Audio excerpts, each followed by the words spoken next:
Then Gandhari, who was seated nearby, said, Duryodhana, listen to me. Do not make enemies of the Pandavas. Whenever conflict arises, first one should try negotiation, then offering gifts, then using other diplomatic methods, and only lastly resort to force. But going to war for every problem is not a solution. If you simply give the 5 villages that they requested, you can make peace with them. After that, the Pandavas themselves will stand guard over your kingdom from all 4 directions, like a protective shield. You will remain the emperor forever. Please heed Krishna's words, my son, said Gandhari. After thinking for a while, Duryodhana stood up, drew his sword from its scabbard, and said, Krishna, the Pandavas' courage does not come only from their own strength, it comes from you. It is because of your presence that they are so confident. You are no ordinary man. On the battlefield, we cannot do anything to harm you. But now, you are here alone. Right here, right now, I shall finish you. Then, the Pandavas will have nowhere to turn. They will be forced into the forests. Karna, come, let us put an end to Krishna. At that, Krishna gave a slight smile and said, You intend to kill me? Very well, come on. But you alone are not enough. Bring all your 100 brothers at once. Let us see, you are coming at me with swords to finish me off. However, if I wish to destroy you, a single glance from my eye would suffice. With these words, he suddenly revealed his Vishwaroopa, his universal form. Karna and Duryodhana were thrown back, landing at a distance. The radiance emanating from his Vishwaroopa felt like a supreme power to everyone present. Dhritarashtra, who was blind, said, Krishna, I can feel your divine power. I have lived my entire life without seeing a single thing. Grant me the gift of sight just this once, so that I may see you. Krishna replied, Tathastu. Dhritarashtra's eyes were opened, and he beheld Krishna's Vishwaroopa. He was astonished and overwhelmed with joy. In Krishna's brilliant radiance, he saw the sun, the moon, the 9 celestial bodies, the 3 worlds, all the gods in Indra's realm, Lord Mahavishnu's divine serpent Adishesha, his incarnations, Goddess Lakshmi, indeed the entire universe itself, Ibhvatita.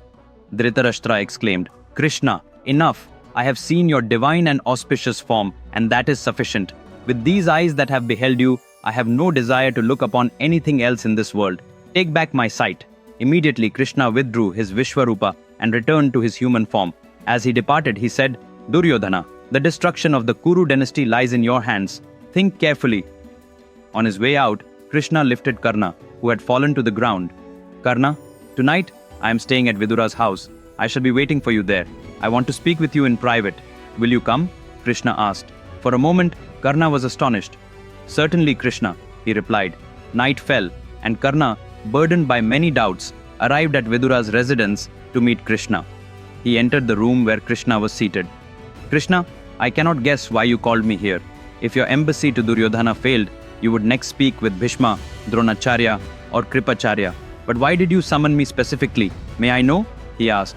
Krishna replied, Karna, I need to tell you a secret.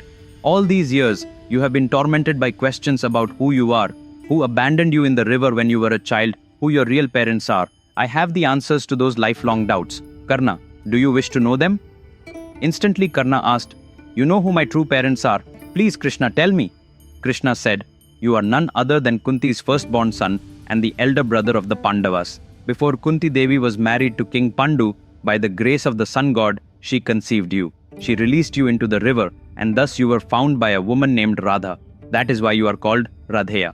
Friends, can you believe that simply reading one incredibly interesting story can transform a person's life?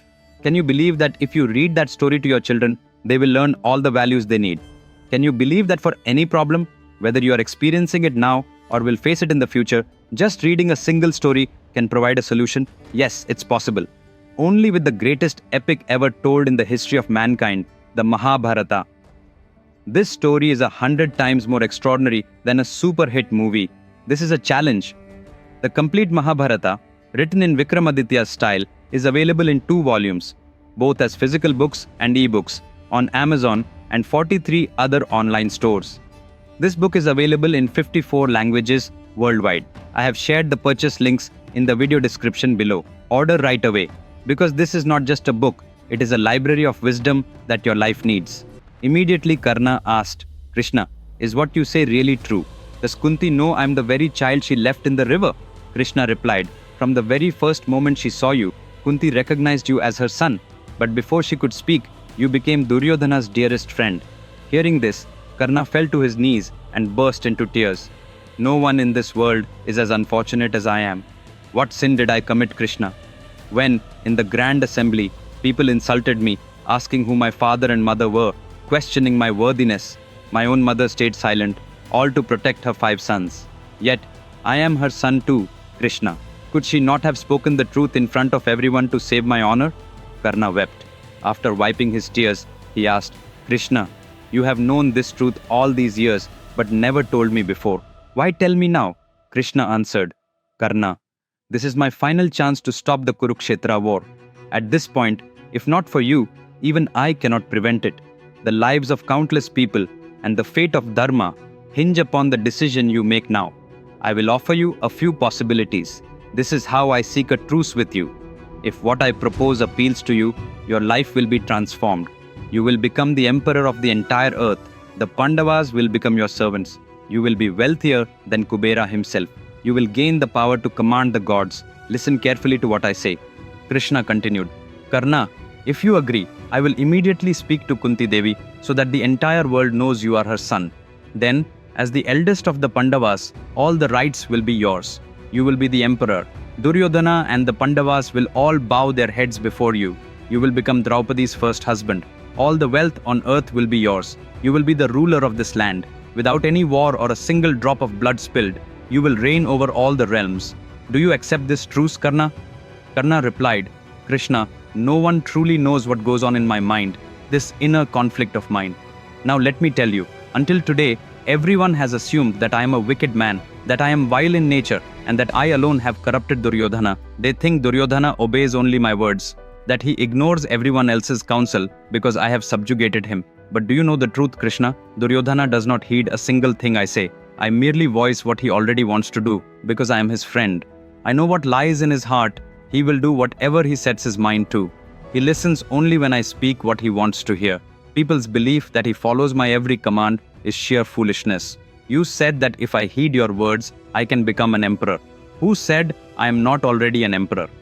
You think Duryodhana has been ruling Hastinapura for the last 14 years? That's a mistake.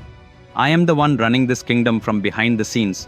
If Duryodhana is king, it's I who shaped that king. Wherever I stand, that is where kings arise. If I had stood with the Pandavas, they would have become emperors long ago.